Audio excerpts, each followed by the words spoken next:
morning from cooking around. Guess what we're going to do today? Today I have a guest coming over and I'm a little bit lazy and I really don't feel like cooking. So I'm going to do something really fast and really special. It is called my chicken picante. Very, very simple. So grab yourself a couple of breasts here, add a couple of ingredients, throw it into one dish and throw it in the oven. Now I'm going to show you how easy it is. Very, very fast. And I like to use fresh ingredients. So get ready, here we go. So I'm back. Here's the chicken breast, and grab yourself one of your handy dandy towels. And I want the chicken to be dry. That is very, very important. And you take this towel and you just dry the chicken the best you can. I like to start with the chicken dry, and the reason for that is because the chicken will adhere better to the herbs and spices that I want to put in. And here we go. Now, this chicken I have here has a lot of fat in it. Now, you can remove the fat or you can keep it. I basically like to remove a little bit of it. So, take chicken there.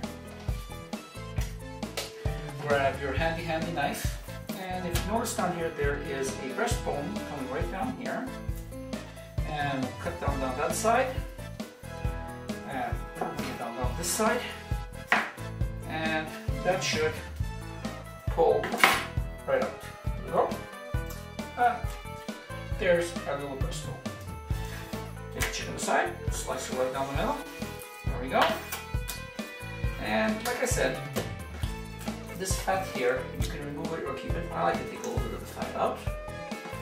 Not all of it, but just a little bit. And a little bit of gristle here. And take that out. There you go. And fat out. And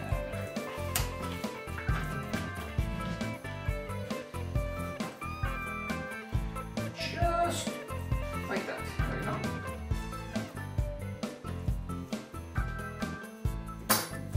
Now, these portions are really, really beautiful, but I find them still a little bit thick. So, what we're going to do is we are going to flatten them a little bit. So, take a bit of plastic film and just put it on top like that. Grab your handy dandy mallet, and I want you to use the flat side, and just bring a little more down like that.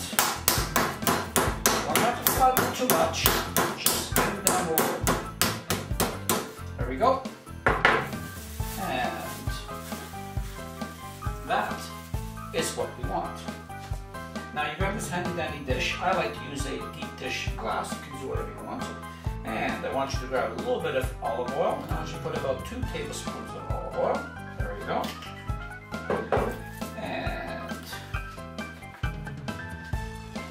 And I want you to take about 2 tablespoons of fresh lemon and just squeeze that in there like this. There you go. A little bit more, a little bit less, doesn't matter. There you go. And I add a little bit fresh ground pepper. How much you put? I put about half a teaspoon. You can put as much as you want, whatever you like. There you go. And now you can take a little bit of hot sauce. Now what I'm using here is a African Portuguese piri sauce, but you know something, you can use basically any kind of hot sauce you want, even ketchup if you want, and just put a little dashes like that. You don't really need more than that. There you go. And now the results. Grab yourself your favorite beer and put in about 4 to 5 tablespoons, not more than that. There you go. And now you grab one of these fancy plates and put your chicken breasts in there. And just like that. Move it all around. Just like that.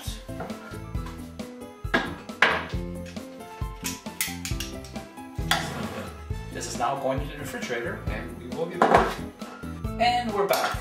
Here you can see it's been marinating for 20 minutes, and like I said, if you left it overnight, it would be absolutely better. Now I did use beer. You can use white wine, Well, I wouldn't use red wine, but you can use red wine if you want.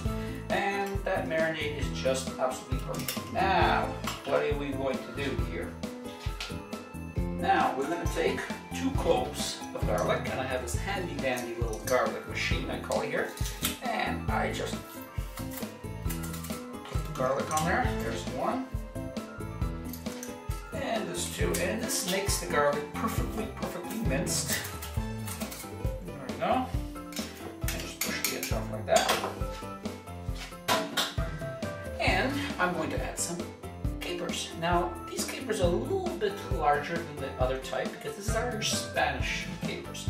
And the reason I like these ones a little bit bigger is because they kind of cook better and they last longer. They don't burn so fast because they are larger. So we put that on top. And there's also about 3 tablespoons or 2 to 3 tablespoons of parsley. And you can basically use any kind of parsley you want. It's up to you. It's your dish. And about a couple of pinches of salt. Now you can see how fast this dish is here. Now you can add more picante if you want. You can add less if you want. It's up to you. You can add ketchup. You can add a little bit of mayonnaise if you want at this point. You can add almost anything you want. Now what I like to do is I just like to roll it around like this. And this can blend the garlic in more even. Okay, now let's get that thing going. And I rub that around for say about 2 minutes. You can roll it around for 30 seconds or for an hour. It's up to you. Now look how that is looking. Very fast, very easy. Now what I want you to do is I want you to put the breast side down or the skin side down and bring that around. And I want you to add about, let's say, about 2 to 3 tablespoons of unsalted butter. Just like that. How is that? There you go. And that is basically it. So it will go into the oven in a moderate hot oven between 180 to 190 degrees, which will be approximately 350 to 375 Fahrenheit. And that's going in for 45 minutes. But halfway through, I'm going to take it and flip it to the other side. And I need you to keep an eye on it because all ovens are a little bit different, so you have different temperature ratios. So this is a gas oven, so I need to be careful. So I'll be back. And here we are, we're back. Now let's see how this chicken turned out. Here it is. Absolutely gorgeous. Now what I did was halfway through, I did turn it around and I was monitoring the temperature all the time, and here is the end result. So all I have to say now is thank you very much for coming to my cooking channel. Thank you very much for allowing me to present this recipe to you really fast, and it is absolutely delicious. So please do not forget to subscribe to my channel, and I'll see you again on my next cooking recipe. Thank you for cooking around.